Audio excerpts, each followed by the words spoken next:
What's going up, guys, and welcome back to the Hustle and Muscle podcast. I am your host, The Muscle.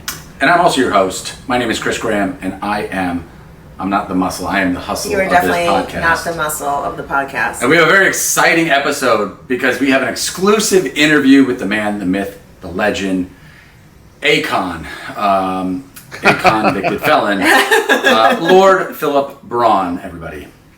So, Thank you. PJ, welcome to the channel. For those, everybody knows who PJ is, but PJ is the founder of Blackstone Labs. I don't know what your current title is, so I don't want to say anything and get anybody in trouble, but I can at least say that you are the founder of Blackstone Labs. Mm-hmm. So welcome to the channel. I'm a convict now.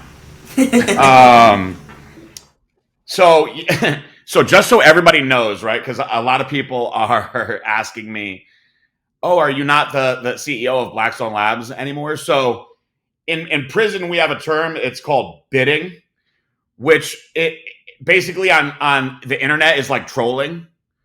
So as part of the special conditions of my release, you would think that I did some really major stuff for the rules that I have. So under the conditions of my release that I now know that I'm on probation and this has been presented to me, some of the basic stuff like I can't have a credit card, I can't establish any new debt, even though I have no restitution. And so that, fine, whatever. But I cannot start any business. I can't own or operate any business whatsoever.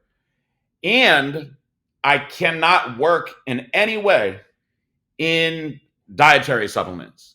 So when I presented this to my probation officer, he was kind of confused as well because nobody else from my case has those restrictions. And I was like, listen, I own Blackstone Labs. I can't go in there like it's like a family business. And he was like, I wouldn't go in there at all until we get this all sorted out. So because they gave me all those restrictions, when I've been saying, former CEO or my friends at my old company, I love Blackstone Labs. I'm always going to be a part of Blackstone Labs. As long as there is a Blackstone Labs, this is just the rules that I have to follow for now. So I've been kind of just trolling a little bit with it just to make sure they know I'm not doing anything wrong.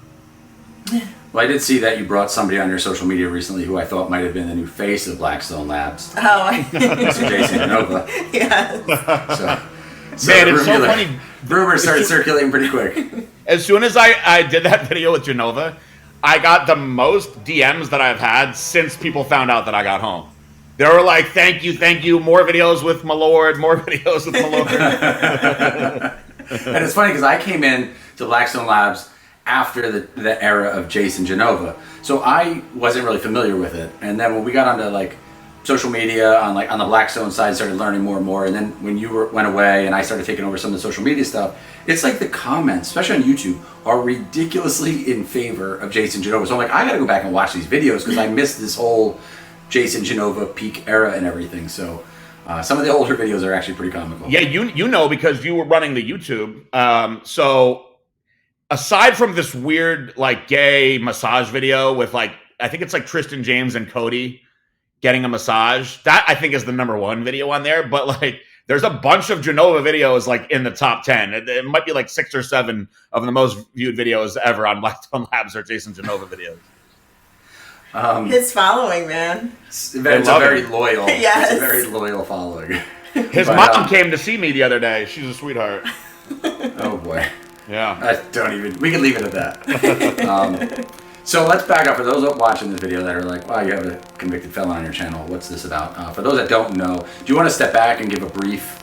Because there's so many reasons that people think you went to jail. And yeah.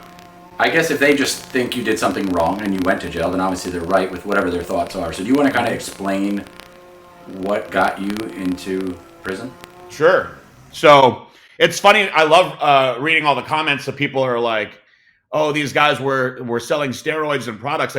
Really, from a financial standpoint, that would have been a much worse idea because most of the good steroids out there cost a significant amount of money. So we would be doing ourselves a disservice doing that, So the reason everybody was so confused is because what we went to prison for was literally for the first product I ever sold.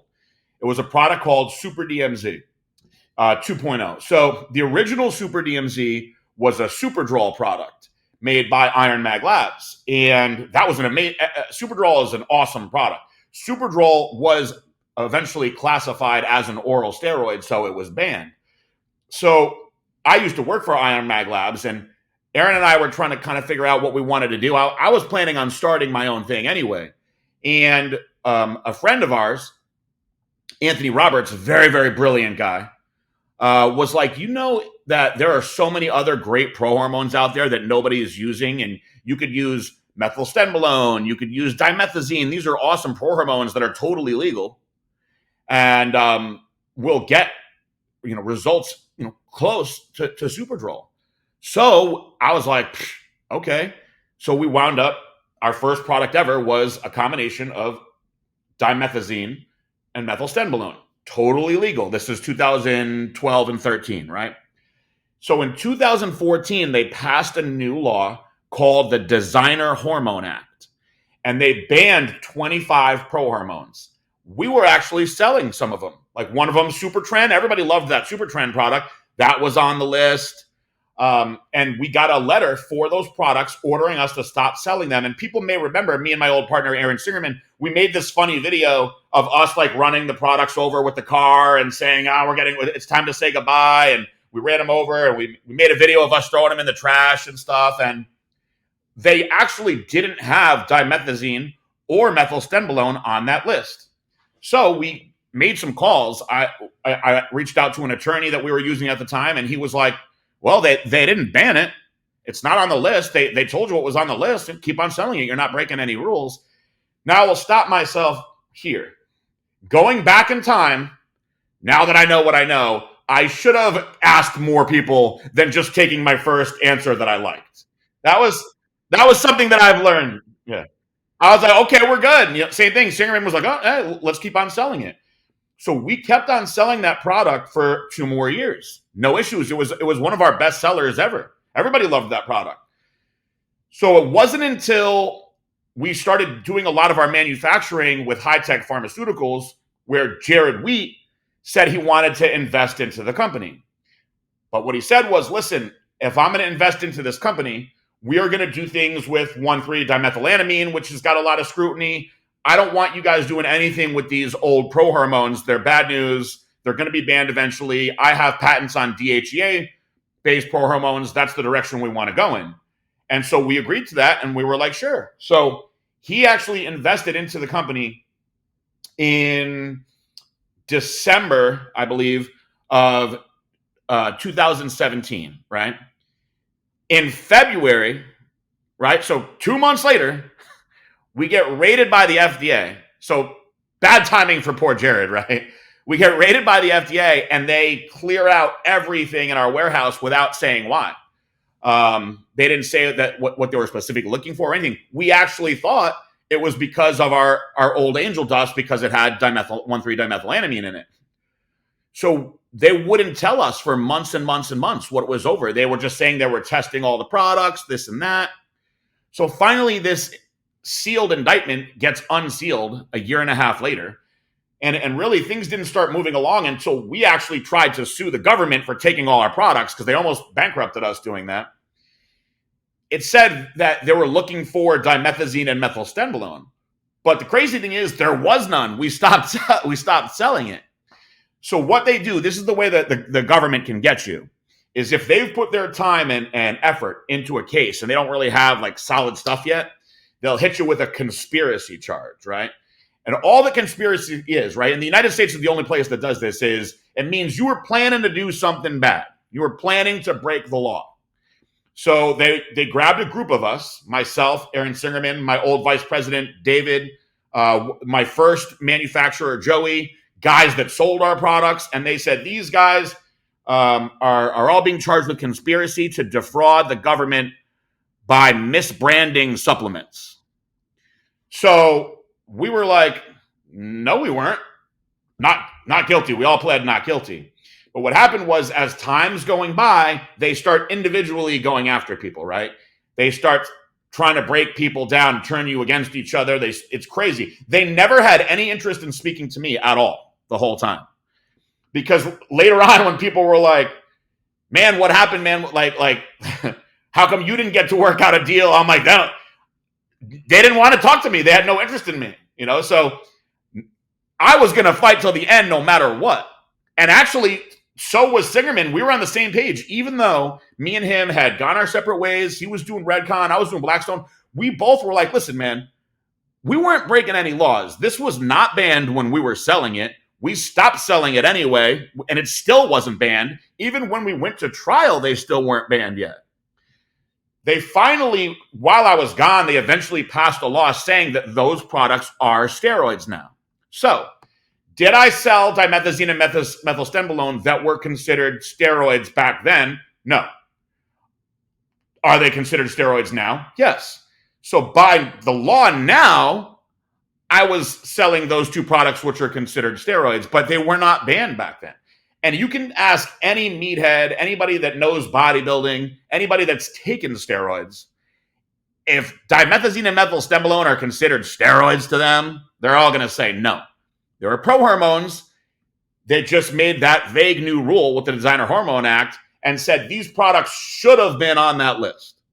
So to me, I still, to this day, like a big part of being in prison is you're supposed to admit your guilt. So based by that, yes, I'm guilty. I did sell those products. I'm not saying that I didn't sell them.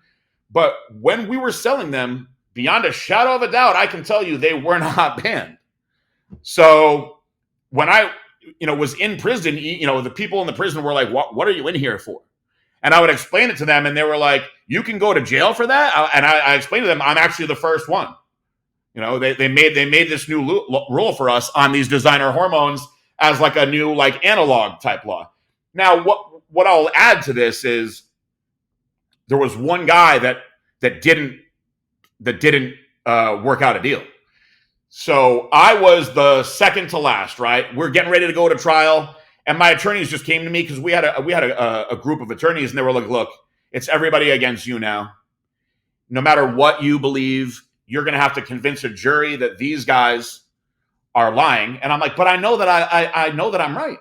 They were like, it doesn't matter. They were like, look, we have to advise you the best.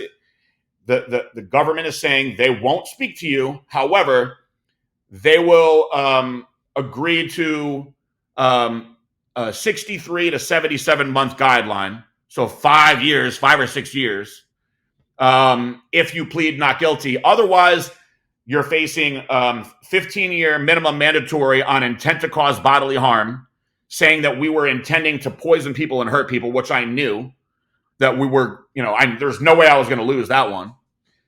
So, I talked about it with another attorney that was friends with the attorneys we had. And I really respect my attorneys and really like my partner, Jared Wheat, was a good coach through all this. He was like, look, there's programs that you can do that you're going to get out faster, this and that. When you fight, they go after you way harder, and you're probably not going to win the misbranded dietary supplements because they know that you sold SARMs at one point, even though they weren't in there. They're going to go after you for that stuff. You're better off just taking the deal now. So James Bacuzzi would not take the deal. He was like, F that. All I did was do my job as a salesman, which is true. So he went to trial, and here's the crazy thing. They had like 13 charges against him, right? All the same ones that me and everybody else had. He beat all of them except for the ones that the guys pled to, the two that the guys pled to. So they brought in some fake guy that was like saying that he got sick from our supplements. But meanwhile, the guy had ordered pro hormones from like 10 companies when you look at his history. And he said he had like acute liver failure. They try to go, 15 years on that. He beat that one. He beat all of them. So to me, I'm like, damn, man, he beat everything except for the ones that we pled guilty to. So if we had all stayed together and fought it, we may have won the whole thing. So, a lot of money invested into it. Years that I'll never get back. But the lesson of this is, I think a lot of young people, because I was younger when all this was going on, we want, or I definitely wanted instant gratification, right? Like I want to be jacked now. I want to be rich now. Boom, boom, boom, right? Patience and actually being more thorough is patience really is a virtue, right? Because had I not gone with that first answer and really been more thorough with researching it, I would have came across that, hey, this is really, really probably not a wise idea. Just screw the money. You're making money in other areas too. Let it go. But instead, I went with the first answer, that I liked, and paid the price for it. So in the past, you've talked about, and you're pretty open about it. You talk about on your cardio Q&As your past steroid use, hormone replacement therapy, taking testosterone, all the stuff you've taken, and you've always been like a pretty open book about that.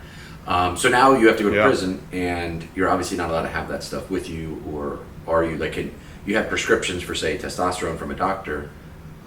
If they don't let you take that, and all of a sudden all the supplements you're taking, you have to come off of it.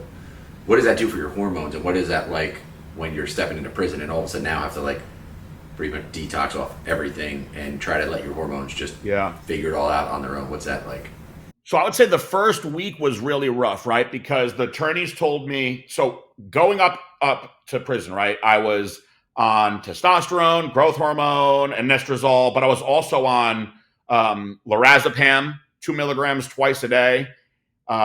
I was rotating in Xanax, if I'm going to be honest. And I was on Paxil, which is a strong anti-anxiety antidepressant. It's an SSRI for my panic attacks, right? So I was on 20 milligrams of Paxil, and my partner was like, "Listen, they're not going to let you take the lorazepam in there. You could try, but they're not going to let you.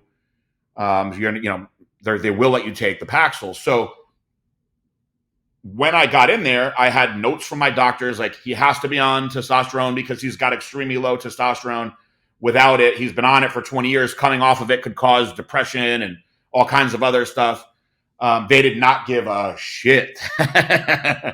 They do not give a shit. And I had all my paperwork and documents from the doctors. They stood up and were like, you can't have that. So because I had all that stuff, they threw me into the detox in county jail for the first 8 days, right? So that was the worst part because I'm basically going cold turkey, right? They were giving me Valium, like every 4 to 6 hours, like 10 milligrams of Valium. I knew what it was because I recognized the pill. But if anybody wants to know what it's like detoxing from like kratom, testosterone, Xanax, lorazepam, I can tell you it actually wasn't as bad as you may have thought. I had diarrhea. I had no desire to eat. And I was emotional, but after the first week, the doctor came to see me on day 8, and detox in the county jail is wild. They take all your clothes and they put you in this thing called we call it a turtle suit, right? It's basically like a green sack that Velcros around your neck, because I guess guys puke on themselves and stuff in there, and they got to take it off them easily and stuff. So that's all you got. You're naked underneath. So I'm literally sleeping on the floor in this turtle suit, cold, starving. Finally, doctor comes and sees me, and I'm like, I really think that I'm not supposed to be here. I'm supposed to be in the detention center in Miami, blah, blah, blah. He's like, yeah, we're going to get you out of here. So the next day they come, they shackle me up, right? I get my first shower after a week. I'm like, oh. And I'm thinking that I'm going to the detention center, and I get on this bus and they bring me to another county jail, right? So that county jail, they stick me in a 6-man cell. Now at this point, I feel like I started to feel a little bit of the testosterone going out of my system, because I was laying in my bunk in the 6-man cell at night. I could not sleep at all. And I would just start tearing up, not even thinking about anything. I just felt all over the place. And fortunately, somebody sent me a Bible, and I just started reading the Bible the whole time that I was there. And the 6-man cell was wild because you had a lot of different personalities in there. We had this it's a funny quick story I'll tell you. This kid Trigga came in, right? This young Haitian kid. And he came in, I was like, it was quiet the first 2 days, and he came in literally fighting with the guards, fuck you, motherfucker, da, da, da, da, da. And he comes into the room and he's banging on the door like crazy, screaming at them and stuff. And I'm just sitting there oh man. So this goes on into the night, and I wasn't really sleeping anyway. I'm just reading my Bible. The next day, as soon as he gets out, he gets into it with them, and they go and they lock him back into his into the cube. We're outside the cube, and it's like he's going on and on and on and on. So finally, when we go back in there, I said, "Hey man, my name is PJ. What's your name?" And he's like, "Hey, my name's Trigger." And I was like, "Nice to meet you, Trigger." I said, "Listen, it's been pretty quiet in here, and we've had it okay, but I've noticed you have a lot of aggression going on with the guards, and from what I see, they're only going to keep you locked in here, and it's actually nice to get out for a few hours. Might want to calm it down a little bit." And I'm like, ready to go. Like, let's see what happens with this. And he goes, "Man, you're right.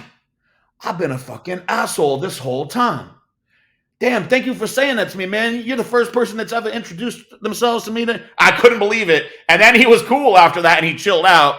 And, there was another guy in there that I thought was going to fight him. So that whole experience was wild.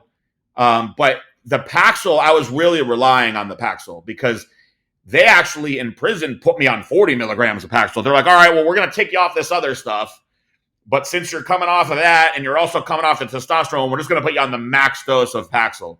So they had me on 40 milligrams of Paxil, which was kind of made me just like, man, I don't fucking care about anything. So for those of you that don't know me or my past, I'm a retired police officer, and so I've been to county jail numerous times throughout my career, and it's probably the most disgusting place you can be and the most unpleasant place. We've had, there's plenty of people that I've had to take to county jail. And the difference between like a county jail and like federal prison or a prison is when you go to county jail, first of all, it smells like urine. Everybody in there hates their life, including the prisoners and the prison guards. Nobody wants to be there. When you go there, everybody is still amped up and ready to fight. People are upset and scared because they're going to jail. People are still drunk, high. People might have just gotten beat up or gotten a fight. So it's like when you go there, you don't realize how intense everybody is when you walk in there. And I wanted to do was turn a prisoner over, sign the paperwork, and get out. Like everybody is miserable there. So like you don't even get like the pleasantries of seeing a prison guard or corrections officer being happy to see you. Like they hate their lives too. So walking into the prison, I mean, walking into county jail has to be the worst place you can go imaginable. Yeah, county jail and prison are way different. Like once I got to the camp, it was such a relief. Now, a lot of people will not understand this, but nonviolent, like white collar offenders in many states, most states actually get what's called a promise to appear, a self-surrender. And so they literally just show up at the camp like, "All right, I'm ready to start my sentence now." But my judge did not do that. My judge was like, "I have let 5 people in my entire career do that, and it was 5 too many." So I didn't know that I was going to county jail. That was like a crazy, like rude awakening. They cuffed me in court. So 2 weeks in the county jail was just like you said, it's disgusting. It smells like urine. You got guys like literally shitting on the floor, puking on themselves. Everyone's on fentanyl in Florida. People are fighting each other. They're trying to fight the guards. The lights never turn off. Broward County is the county jail is disgusting at main jail. But the FDC Miami was a complete shithole also, which I never even knew that there is a federal detention center literally right in downtown Miami. Like all the times I've been down there. So when I was in my cell on the 11th floor, I would just look out my window and I could see the Heat Stadium. So I'd watch the little commercials on the Heat Stadium and I could see like the big Carnival cruise ships coming in. And that's like basically what I did the whole time that I was in the detention center, was just stare at the world, from my little window. It was wild. And so you mentioned the different programs, and one of them is the RDAP program. And I believe that's like a counseling type of thing or a therapy type session. What's that like? Do you want to like expand on that a little bit more, talk about that program? Yeah, so RDAP, it would be, I could do, without exaggeration, I could do a month at least of podcasts about RDAP. So what it is, maybe. I mean, it was the craziest thing I've ever done. It was honestly the hardest thing I've ever done. And I've done football, wrestling, bodybuilding. Actually, I take that back. Divorce was the worst thing I ever did, but it was hard. RDAP is up there. So, but you get a lot of positives out of the RDAP. So it's called a modified therapeutic community. So if anybody wants to look that up when they listen to this, and you live in it 24/7, right? You can't get out of it. So you're getting treatment in various forms. RDAP stands for Residential Drug and Alcohol Program, but it's really a behavior program. So a lot of it, I will say, is designed for guys that have been either on the streets their whole life, whether it be selling drugs or doing drugs, because prison, especially in Alabama, right? Prison was basically 70% black drug dealers, 20% white drug addicts, and then a little 10% of mixture of like the Mexican guys, the white collar guys, the guys that like whatever. So it's basically designed for these drug dealers and drug addicts to learn how to operate in society without breaking the law, without doing drugs, without going back to jail. But you have to think most of these guys have been doing that their whole life. So they try to really, really, really break you down to build you back up again. And a lot of the guys just weren't having it. So it actually doesn't really have a great success rate. Like they were telling me like certain years they only had like a 6% success rate, but people that complete RDAP have a much lower likelihood of going back to prison. So for me, the big thing with the RDAP was it was a blessing because if you complete the program, you get a year off your sentence. So I would change diapers and dig holes all day to get a year off my sentence. You know what I mean? So in the program, the way that they kind of throw it around is it's a snitch program. You're supposed to tell on each other, but their term is it's an accountability program. So you have very, very strict rules that are much more strict than the regular general population. Because I was chilling in general population. General population was smooth. But in the RDAP, you have to follow the military base rules. So your bed has to be inspection ready at 7 a.m. Your uniform has to be perfect. And then you go to programming from 7:45 to 10:45. The first program, Jumpstart, is wild because that's literally the accountability portion.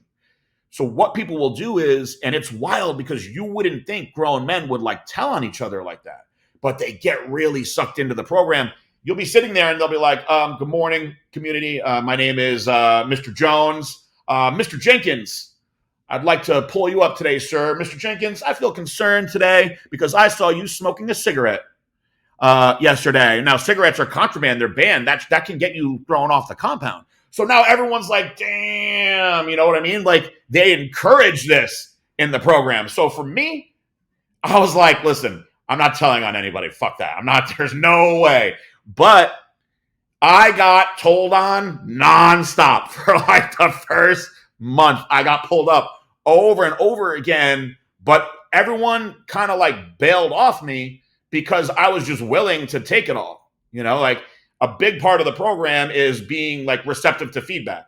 So they would pull me up and be like, you know, Mr. Braun, I heard you using aggressive communication with somebody and consequences, go through the whole thing. And I would say, you know, I appreciate the feedback and I'm going to work on it. And like, they were like, man, Braun is so relaxed. And I was like, look, I'm never going to see any of you guys ever again. You can say whatever you want to me and I'm going to take it because I see the people that aren't taking it getting thrown out and I want to go home fast. Now you're in the program where they want you to rat on each other because it's like good for therapy purposes.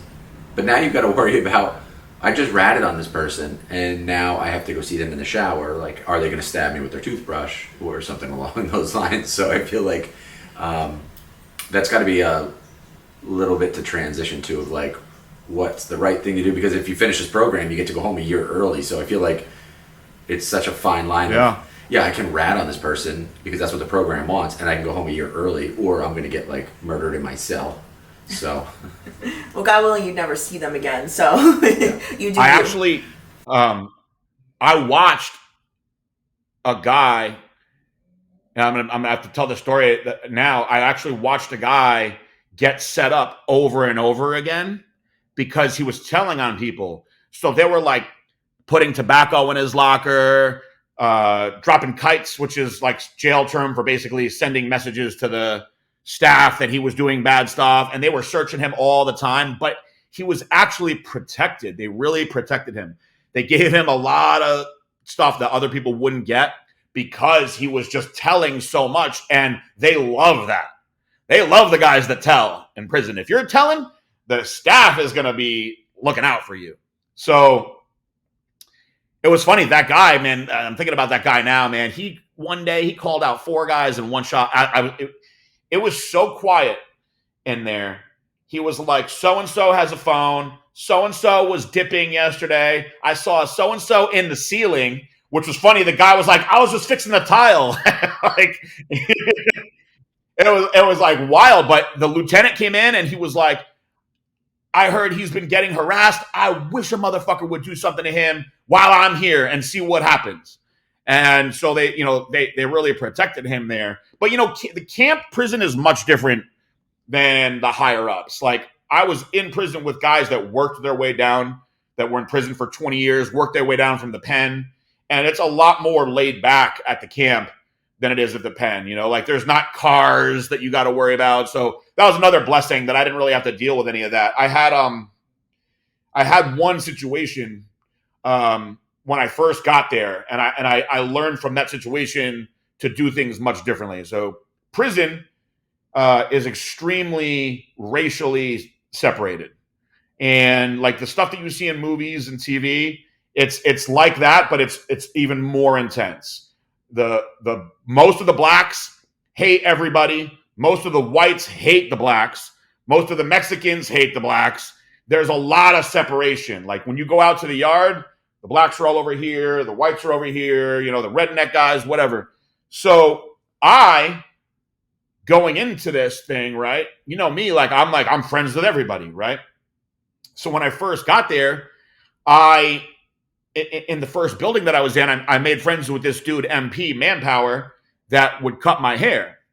And so it was COVID, so there was no barbershop or anything. But when the real barbershop opened, I asked this dude, we'll call him Junior for the sake of this story, if I could move to the front of the list because I was going to have my first visit. And I said, I'll tell you what, and this portion of the story we'll say is hypothetical and may or may not be fictional, so I can't get in trouble. I said, I'll tell you what, I could probably have $50 cash app to you to get moved right up to the front. And he was like, oh, sure, that's what's up. That's what's up. So I go there to get the haircut, and I know he got the $50. And he's like, yeah, I can't get you today. I'm like, oh, all right, well, this weekend's going to be my first visit. I haven't seen my girl in 9 months, so can we please just do it tomorrow? So tomorrow, Wednesday comes. He's not working that day. So then Thursday, I'm like, hey, man, I'm not trying to be a pain in the ass, but like, I really need to get this haircut. Like, I know you got the money. He's like, yeah, we'll do it today, right? Go in there. He's got 5 people. They're all black. He's black. He takes all of them, and then they close so I don't get a haircut. So finally, one of his boys was like, look, man, I'm going to be real with you. He's just playing you because you're white. And I'm like, well, what the fuck, man? I gave him $50. He's like, you gave him $50, man. Haircuts are like $3. He was like, haircuts, a bag of chips or a beef log. And I'm like, man, I don't know. I'm still learning a lot of the rules, but I figured where I come from in my world, like I'd pay extra to get shit done fast. Like that's just me, like instant gratification, right? Like things that I was used to. And he was like, yeah, I'll talk to him, right? So the next day, he's like, yo, Braun, I know I got to cut your hair. We'll do it today. And I said, okay, thank you. So we get done programming, and he just goes to bed until 4 o'clock. And in prison, you don't wake up a man who's sleeping, right? So 4 o'clock comes around. He's like, I'm going to go eat, and then I'll meet you at the barbershop. So I go to the barbershop. He's not there. He's playing pool. So I go into the pool hall, right? And I'm like, hey, man, can you please cut my hair? He's like, yeah, let me finish this game. So by the time he finishes the game, the barbershop is closed. So I'm like, this is crazy. He goes like, yo, just go meet me back at my cube and I'll fade you up in the unit, man. Now I haven't had a haircut in 9 months. I look terrible. I'll have to post some of those pictures that I may have had on a cell phone, hypothetically, that Marissa has seen. If you guys haven't seen those, you'll laugh. So I'm waiting. This dude comes in. He's like, damn, Braun, you still didn't get a haircut yet? And it's like 9 o'clock at night now, right? I'm tired. I wanted to take a shower. So they're like, man, he's playing poker downstairs. So I go downstairs. Now, this guy, this is not an exaggeration. He was one of the biggest guys in the building. He was, I know his weight because we actually did a weight loss challenge. So he was 6'2", 295 pounds, right? Big ass dude. So, I'm a big guy too. So I go downstairs, he's playing poker, right? And I'm like, I walk over, I go, dude, what the fuck, man? I've been waiting for you this whole time. And the way that I walked over to him is another thing I learned is you don't walk up on a man when they're sitting down. He snapped and he blasts up off the table and he blasts me in the chest. And I'm wearing slides, right? My slides like shoot up in the air. I like go like 5 feet off the ground. I land down on my back. Now, as I'm in the air, they have been really hammering into us. There's a no violence policy at this camp. You can't even touch somebody. You're off the compound, right? They let you know. And we had seen guys getting thrown out that got into a small scuffle. So I'm in the air and I'm like, oh my God, I'm going to fucking county jail and I'm losing my year off and Marissa's gonna lose it. So I land on the ground. I just stay there and I was like, man, I'm not even getting up. He's like, put your boots on. I'm like, nah, man, I'm not your enemy. I said, I actually thought you were pretty cool. I just wanted a haircut because they said you're the best barber. So then all the black guys in the TV room grab him and they're like, Junior, chill. So I get up, I go back upstairs to my bunk. He follows me up to my bunk and he's like, get up, put your boots on. Put your boots on. I'm laying on my bunk. I'm like, I'm not doing this, man. I go, you got a daughter. You want to lose your year over this? I said, I've got a girl waiting for me that I love very much. I'm not doing this. And finally, they like pull him away, right? So now this is a big deal because it's black versus white. That's just the way it is, even though to me it wasn't, right? So now all the white guys are coming over. They're like, first of all, they're like, man, you have crazy control to just lay there like that the whole time. One guy was like, I would have been putting a lock in my sock and beating him with it. And I was like, listen, man, I don't want to get thrown out of this program. I want to go home. So there were guys that were in the program that were like, look, this is going to get to the doctor by tomorrow. The only way you're going to get out of this is you got to tell the 100% truth. So the next morning, we go down. And of course, everyone in the compound's talking about this, right?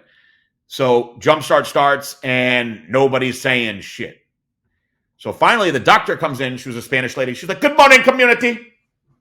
I have heard of a rumor that nobody is saying. Does anybody want to say anything? Nobody knows anything. All of you 100 people, nobody knows this rumor. And I'm like, oh, man. So this dude that's like in front of me, he's about to transition out of it. He looks over at me and he goes, tell the whole truth. They already know. Nothing is a secret at this place. So she calls the guy, Junior, up first. Tell your side of the story. He lies terribly, right? Says that I ran up on him from behind, this and that, blah, blah, blah, blah, blah. She's like, that's not the story that I heard. Now, there was a lot of witnesses in the TV room. And people were like scared of him. They were like, man, he should never have done that to you. It's not right, blah, blah, blah. He's a bully, da, da, da. So then she's like, Mr. Braun, I want to hear your side of the story. So I just told exactly what I told you guys, even with me giving him money. But I said I gave him money in commissary. So I knew that I was going to be in trouble for the commissary. That's a negative contract.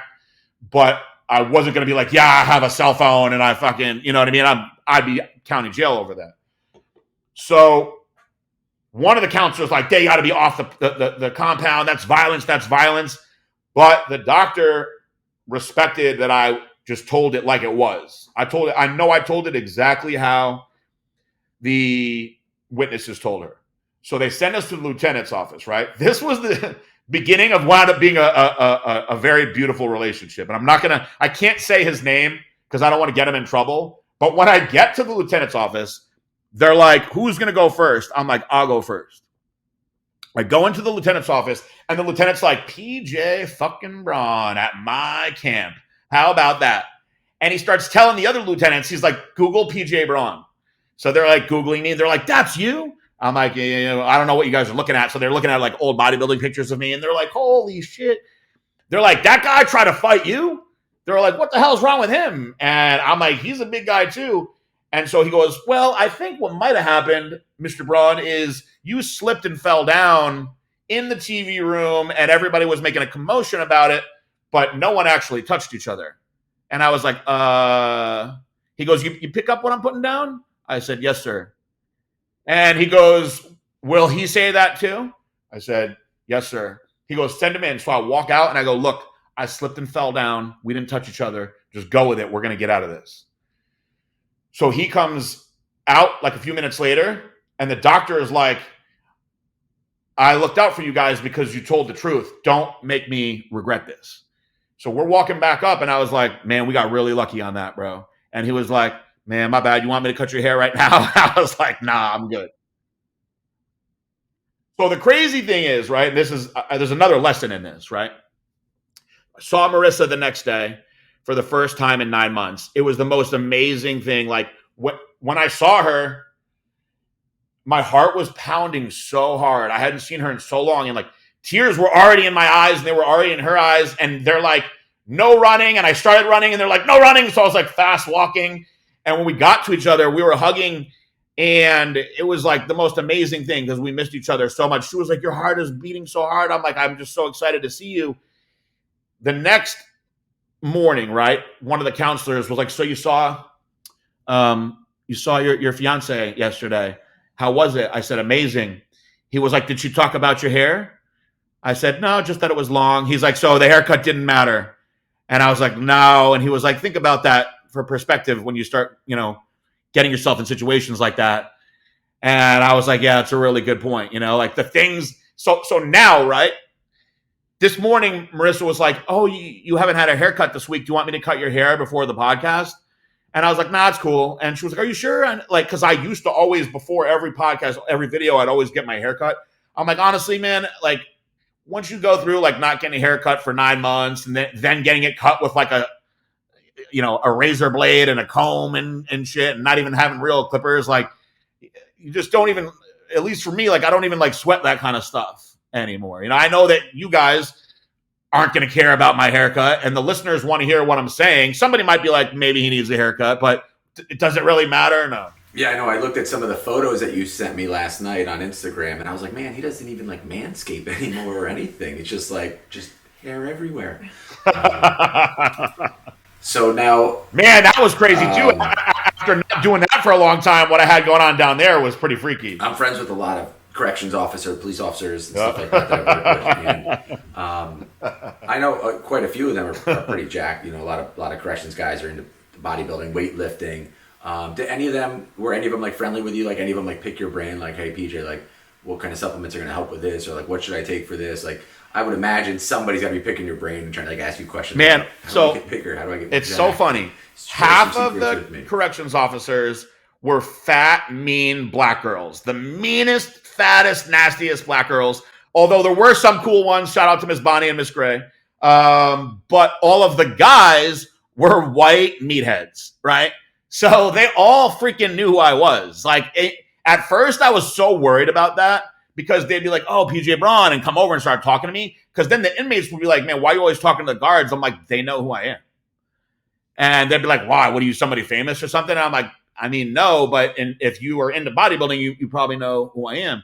So because of that, I actually got certain privileges that like other people didn't have. And I really appreciated that. Like, for instance, there's no weights, right? So we used to work out with like pillowcases filled with rocks and stuff, right?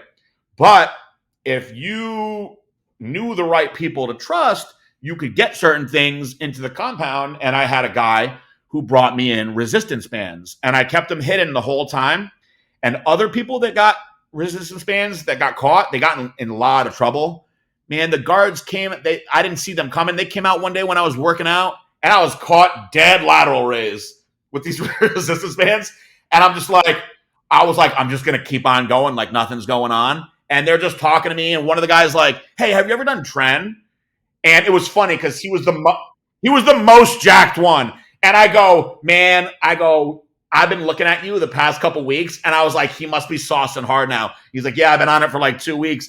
And then I'm doing my workout with the bands, and they're asking me questions about juice, and I'm telling them how to do it and stuff. And they're so appreciative. They're like, man, this is really cool.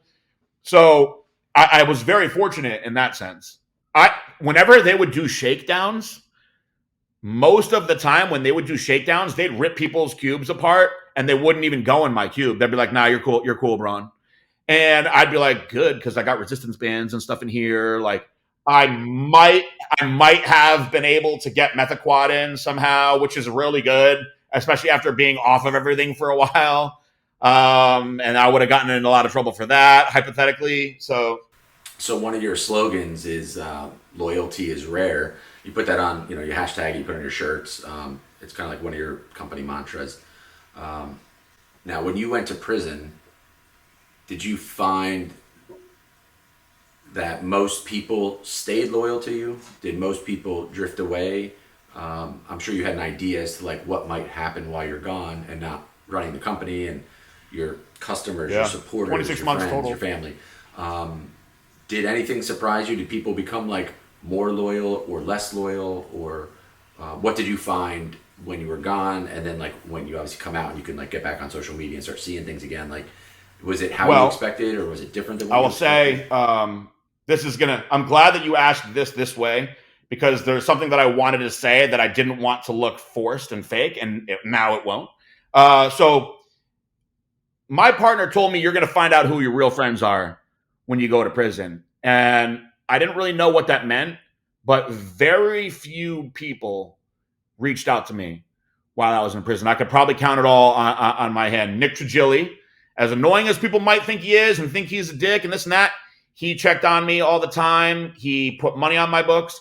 Guy Cisternino, my buddy Mike Peskin put money on my books every month. Like, man, such a blessing, because man, you really count on that, because your commissary is everything when you're in there. So having that money on your books makes a big difference. Also, you got to pay for all your emails too. So I wanted to really talk to people as much as I could. So having that extra money was really a blessing.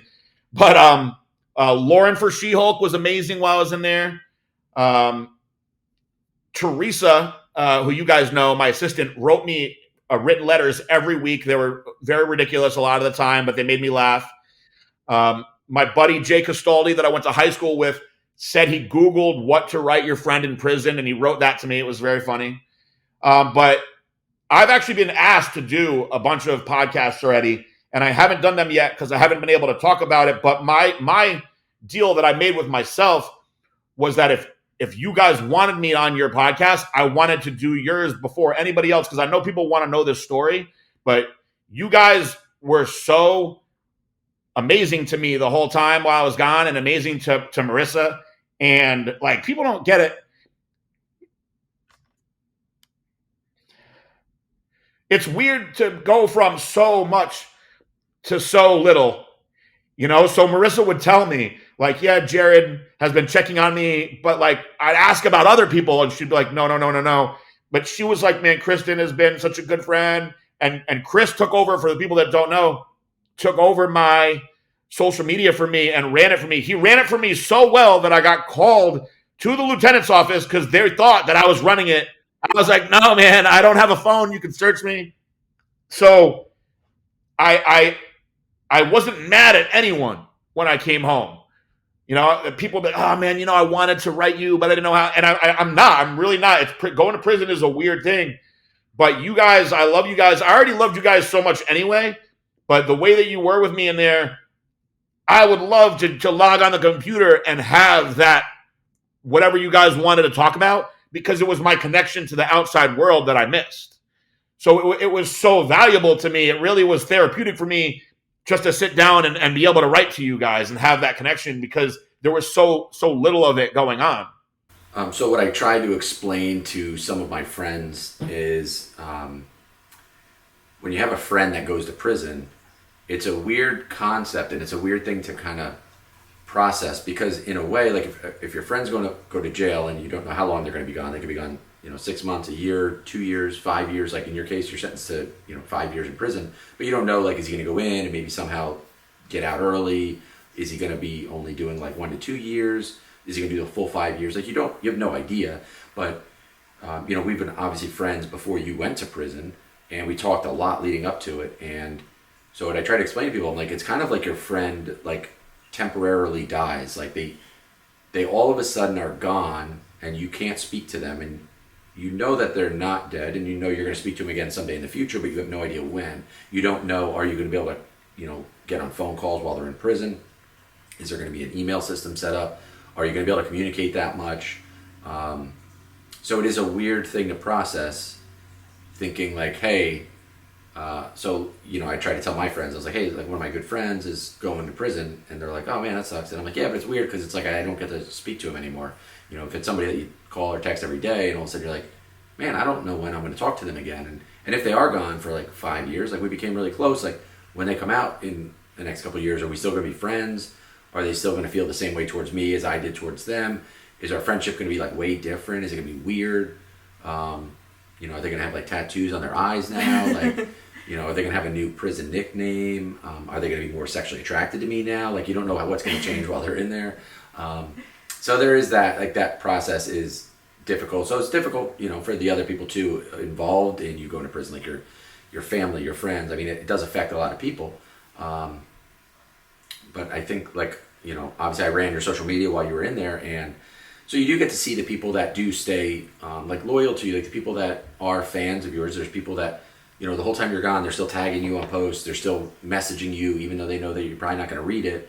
But people then, when they found out that I was running your social media, they'd message and say like, hey, can you send this to PJ, or can you give me his address? And then there was the problem of, when talking with like your parents and Marissa, is like, well, it's hard to give out your address to people just on the internet, because you do have like your own little like circle of haters, as well as you do have all your big followers. And it's like, you don't want somebody sending something inappropriate or mean, or if you're already at like a mental low place in prison, you don't want like your little hater group to send like hate mail to you in prison. So we were trying to like protect you on that realm too. So a lot of people would be like, hey, what's his address? And I was like, oh, I would just, play dumb. I was like, I don't know. Because we just didn't want your address out there for everybody. So you were getting like, bad mail as well. So we did try to protect you from that aspect. But we would, I would take, if you get a message on Instagram, I would copy and paste it and send it to you in an email and be like, hey, this was from, Tiger Cub Safari King 69. He wrote this. Yeah. So I did try to send a lot of the messages to you, but like I know the cardio Q&As like that, you're missed with that stuff. Yeah, and like even going back to like the emails, being able to email you back and forth it was several months before we were able to do that, but it was like Chris was saying, like, my friend is gone, like I don't know how to feel, what to do, and being able to email back and forth and have that somewhat of like that conversation. Like I'd look forward to like, bing, like I got an email from PJ and it was like, oh, this is great. But that the friendship that we've had and that we built over the years, it's like, yeah.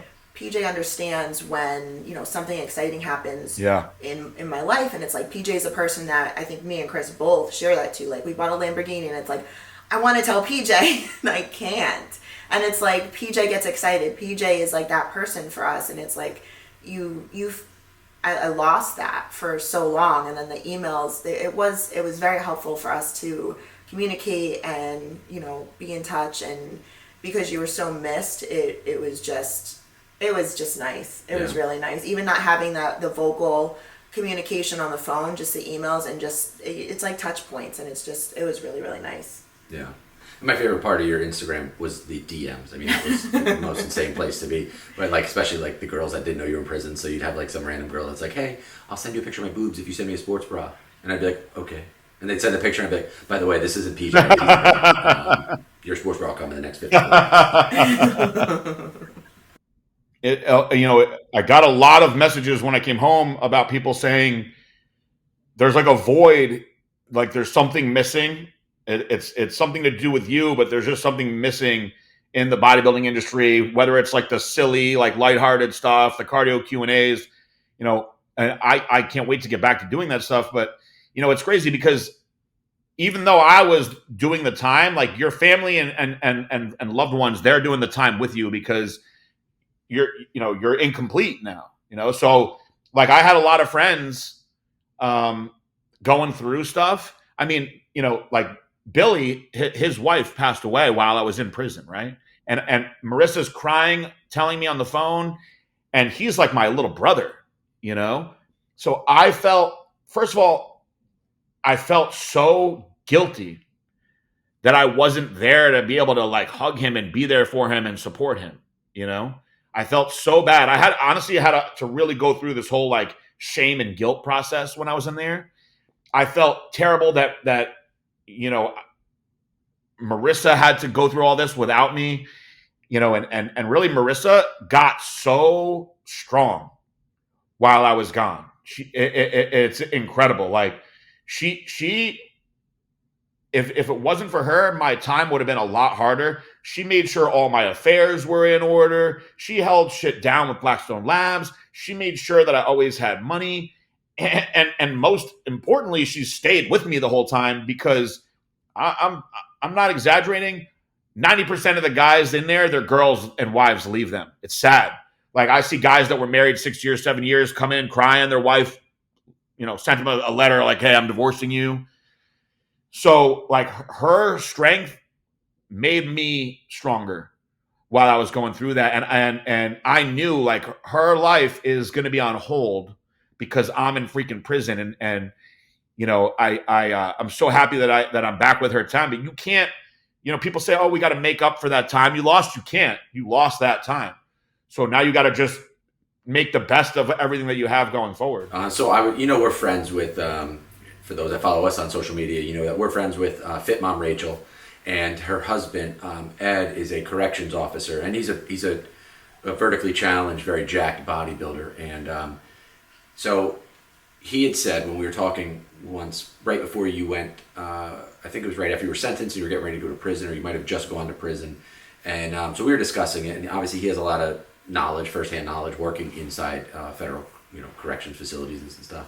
And he said one of the things, like a positive thing to think about is, he goes, "I bet when PJ goes to prison, when he comes out, whenever that might be, 1, 2, 5 years, whatever it is, he goes, I bet he's going to come out and be changed for the better." He's like, he's probably still going to be the same PJ, but I bet he learns a lot and changes a lot and comes out with like a new mindset, and it's going to be like a more positive and better version of PJ. And it's actually like, well, maybe he gets jaded from being in there, or like who knows how he's going to take it. And so I remember him saying that, and that was a couple of years ago. He was like, I bet this changes him for the better while he's in there. Yeah, I mean, it's kind of sad, but I really feel that everybody, or I shouldn't speak in absolutes, but most people, if they went away for a year to prison, would come back better. It taught me a lot about gratitude, patience, and while I was there, like, when can you really do this? I just focused on bettering myself the entire time. So, I had my workout routine early in the morning. The programming that I had to do was intense, but it was all to make me better. And that program really benefited me greatly. It taught me a much different way of thinking, and it really taught me to slow down my thoughts, because like the average person has 50 to 80,000 thoughts a day, right? And I'm definitely on the 80,000 side. So if you're always like all over the place, it's sad, but I think I was really missing out on being present in some really great moments where I look back and say, yeah, that was fun, but I didn't really appreciate it as much as like now the littlest things make me so happy. And I wake up every day, I'm so happy to be free and just to like have my dogs and like wake up next to Marissa, and even just to be able to talk to my friends. Like I have so much gratitude every day. So one of the things that is very clear when you go to prison is that you don't get a cell phone. And I know me and Chris talked about it, like, really right when you went in, we were like, oh my God, he's not going to have his phone. And we're so, I mean, the population at this point, not just us, we're all so attached to our phone. That's got to be the first hardest thing to get past, is the fact that, like, our phones are right next to us at all times. We're getting bings, DMs, text messages, and now there's nothing there. There's no contact with the outside world, but there's no, the bing, the vibration, my watch can go off. There's none of that anymore. Yeah, I feel like if I was sitting in prison, I'd still end up like going to reach over for my phone and be like, oh, that's right, I don't have one. Yeah. Yeah. It was actually amazing. Because I actually developed a few friendships in there that I never would have had. But since you have no distractions, right, and there ain't really anything else to do, you really kind of rely on your fellow man in prison, right? So like the level of like brothership that I saw in there, and like fellowship was one thing that I think was really special, actually. Like I had a guy, we called him Boston, and man, 68-year-old, very successful in many different businesses. A lot of these really rich older guys that have never gotten in trouble, they get caught with like government bribes. Like it's the craziest thing, like taking a politician out to dinner and they hit you. Like it's the weirdest thing, but there's a lot of guys in there like that. And it's kind of sad. Like they throw you in prison for that, and they get shorter sentences. But, this guy, Boston, to me, he was like a father to me in there. And we called it our walk and talk. Every day we would meet and we would walk for an hour, 2 hours just around the compound, just talking about life. And his kids were all grown up. They're all my age.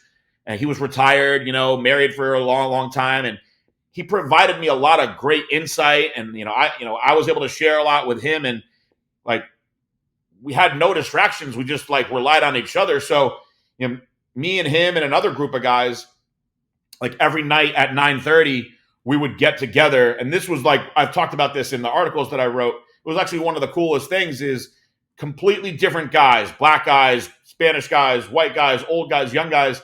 There'd be anywhere from 10 to sometimes 20 guys would come together at 9:30, and one person would read from a devotional, like maybe somebody would share like a Bible verse, and then one guy would lead a group prayer, and everybody would get together in a circle, and the guy would lead the prayer, and then we would say the Our Father, and then everybody is the craziest thing, because like you wouldn't expect this in prison.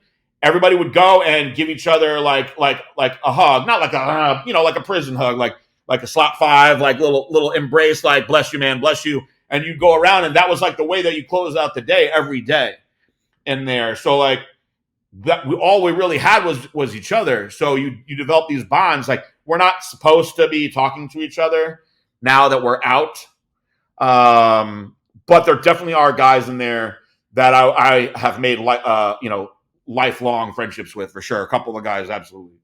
So now that you're out, everybody, I think, wants to know, what is the state of Blackstone Labs? How's the company doing? How are sales, social media? Like, what's going on with the company? So, fortunately, my partner, Jared Weed, has been very patient. And he was like, listen, I've been waiting for you to get back. The company was really struggling without you. But you gotta get in there and fix it, because it's been dying.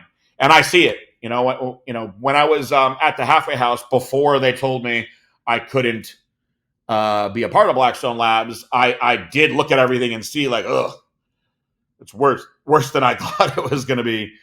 But the good news is, for whatever reason, just me being home has gotten the guys more organized and more excited, because I don't know, I guess I just provided something to them that, motivated them in whatever sense.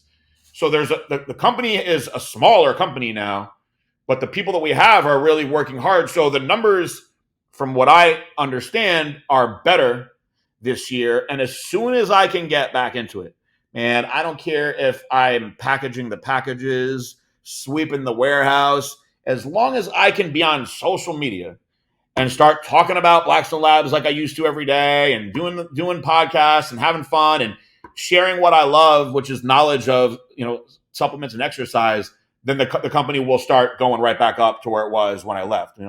We're in a good spot for that. It's just a matter of when will I be allowed to? I don't know. Are we going to see the cardio Q&As back anytime soon? Yeah. So the only reason I'm not doing cardio Q&As yet is because I really want to do them as part of Blackstone Labs and talk about all the products and everything else, because that's what a big part of it is. And I don't want to say anything that's going to cause me any problems with the government. Right. Because most of your questions will be about products, about the company, and if you start giving advice and pushing products, it could be crossing the line. And yeah, because if they say I can't even consult with anybody, so I might be being overly cautious, but to say that I don't have PTSD would be a lie. And I don't have PTSD. I'm not comparing myself to like guys that have been to war. God bless all those guys. Anybody that's been that. But I'm definitely kind of warped because, first of all, dealing with the government, they play with a much different set of rules. And life isn't fair, so you can't worry about what's fair and what's not fair. But when you're in there, they treat you really like subhuman. And I don't want to do anything that makes me have to go back there. And I don't want to be away from Marissa. So for that reason, I'm just being whatever they say. I'm like, okay, I don't want any problems. But we did file a motion with the government to say, hey, like everybody else can work in supplements. Can he please work? Can he work for his partner? You know what I mean? Right. And then we'll get this all squared away. Anything that you want to talk about or add that we didn't touch on? Well, I still love bodybuilding more than anything. I think prison actually like rekindled a fire in me that, before I went to prison, I was so stressed out all the time. I was doing a lot of like multiple body parts a day. Like, I'll do chest and buys. And I was kind of like going through the motions a lot. And then in prison, with the time, I did my time with my workouts and my books. So I would do like, I'm not even kidding, I would do like 50 sets for each body part. But I'm counting sets as like a set of push-ups. You know what I mean? Because there's nothing else to do. So as I was getting into that structure again, I was like, man, I miss bodybuilding so much. So when I got home, because I got heavy in prison, I got up to almost 280 pounds at one point. When I got home, I came home, I was 263. I looked more like a retired strongman competitor than a bodybuilder. And I just started working out in the spare bed. Well, when I got to the halfway house, they had a Bowflex. They had like the original Bowflex from like 1985. It was like, I could put all of the tension on and still do it like 100 times. And but I used that every day. And then when I got home, I had like dumbbells that went up to 50. Marissa bought me a bench, and I had bands. And I just started doing my body part training again. And I actually went from 263 down to 236. Wow. And then once they let me get back into my gym, which April 25th, they said, all right, boom, you're off house arrest. First thing I did was go to the gym. And now I've actually gained weight. I'm 242, but I think I've just started putting muscle back on now because I look leaner, and I'm like really like, I'm in almost like a meathead zone right now. It's like fun. Like, I'm like, yeah, like you could say like, what day is it today? And I won't say Friday. I'm like, it's shoulder day, like I'm like a total meathead again. Like Monday, like Sunday night, we'll be laying in bed and I'm like, yo, babe, you ready for legs tomorrow? We got to hit legs hard. Like when I was a kid, and it's been a lot of fun. It's cool to see you working out again and like enjoying it, because I think there was a period of time where you had so much going on before going into prison, and you had so much going on and you really weren't getting your workouts in the way you are now, and now it seems like you really are enjoying it again. It's crazy because I have a lot of clothes from over the years of Blackstone Labs t-shirts, and a lot of them are large, and I'm like, how the F did I fit into large shirts? Because I'm wearing 2X and 3X most of the time now, which I'd like to go down. If I could fit in an XL, I would feel good. But XL is like way too tight right now. So the fact that I wore large for a period of my life, Marissa's like, that's when you were really stressed out. And I'm like, that is crazy. Let's pump the brakes just a little bit real quick because this is actually your shirt. I took it from your closet, and it's a large. So you're like, I remember when I was so scrawny, I fit into a large. I was like, God, you look nice. Damn it! You look sexy so as hell. Nice. It still has your musk on it. We refuse to wash it. But, you look very handsome. I'm trying. Actually, I'll tell you, in prison, the gay jokes are not. They don't like it. No, they don't hit as good there. Like the stuff that me and you joke about. I had a friend in there who had humor just like us. My friend AJ. Shout out to AJ. And people would be like, yo, man, you guys are fags, man. You guys are fags. Chill with that shit. And I'd be like, yo, we're totally kidding around. You know what I mean? Like, it's sarcasm. It's fine. You know, we'd be kidding around. Like I'd be like, he would come into my cube and he'd be like, do you mind if I come in here? And I'd be like, you can sit on the bed if you want.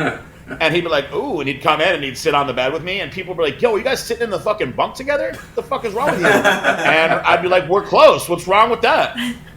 And like people did not like that stuff.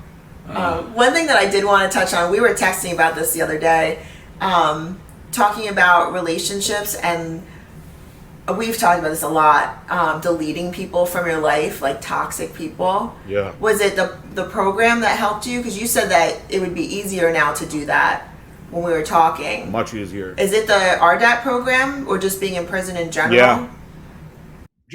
I think the RDAT program was, even though it was so hard and it was, while I was in it, it was awful. I had to, first of all, I kept on getting in trouble. Even though I was not doing anything, like they just wanted to like really make an example out of me. So each time I would get in trouble, I would have to do like another book report presentation. And I took it all very seriously. Like I took it like it was like a college course. So I would present and get feedback, and then the counselors would want to talk to me, and just having an open mind to the whole thing, because there's a lot of like AA involved and stuff that is very beneficial anyway. The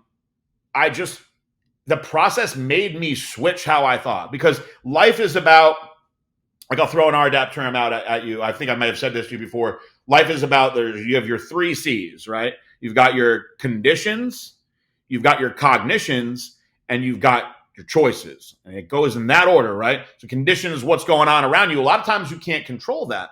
But what you can control is your thought process and the way that you believe about a situation, which then when you get to your choice will lead you to make a smarter choice. So I'm consistently now, like in my own mind, just doing positive self-talks with myself and just rationally analyzing myself at all times. So in the past, I was just an impulse, like, react first, ask questions later kind of guy. I've learned to really, really sit back. And I pushed in the program, I pushed back on that, because they were like, you're very impulsive. And I was like, look, man, I own my own company and I put fires out all day. I have to be able to think fast on my feet. And they were like, well, we think that you would actually benefit more from learning more patience and learning not to respond right away. And I was like, you're wrong, you're wrong, you're wrong. And then there were some situations in there where I actually basically talked myself into trouble. Whereas had I just sat back and allowed things to play out, I would have realized that, okay, if I had handled this way, this wouldn't have happened. So I started becoming just way, way more the opposite of how I was before, like in your face. I wound up being very more like reserved and kind of taking things in and listening and speaking later. And I've really brought that home with me. I sometimes wonder, like, am I going to be like, the savage like I was before? Like I liked that version of myself, but I think I have a little bit in that when I need it. But I think this version of me is a much better version. PJ Braun 2.0. Yeah. The rebirth. You're like a phoenix. You rise from the ashes. Yeah, I've had to rise out of ashes a few times now, so hopefully this is the last one. I think so. Yeah. Yeah. Well, we're happy to have you back for sure. Yeah, and super honored that you I'm decided very to come on and talk about all this and kind of open up a little bit with us and do it here first. So we do appreciate that. And, Yeah, thank you. Yeah, I love you guys so much, man. Like for your listeners that are used to listening to you guys that love you anyway, I'm so blessed to have both of you in my life. Like I really don't feel like I have that many strong relationships anymore, and it's actually beautiful because I can put more time into focusing on the ones that I have that really matter. And I think about you guys all day, and I'm glad we get to talk every day. It's just very, very special. Yeah, and God forbid you can't get back into Blackstone. There's always, I say all roads lead to OnlyFans, so there's always that option for you. Exactly. Yep. There's a gay for pay market out Yes, there. there is. Awesome. Anything else you want to say before we go? Thank you guys very much. Thank you, Marissa, for not giving up on me. Thank you to my family. Thank you to my partner, Jared Weed, who I've talked about a few times. The staff at Blackstone that fought the whole time while I was gone. Man, I'm just so excited to get back into it, man. I love bodybuilding. I miss all this stuff. So yeah, I think everybody's happy that you're back. Yeah. Happy to be here. We're excited for all the social media shenanigans too. Yeah, and the cardio Q&As. I can't wait for those to come back. I really hope I can do Black Friday movie spoof videos. I miss doing that stuff a lot. So.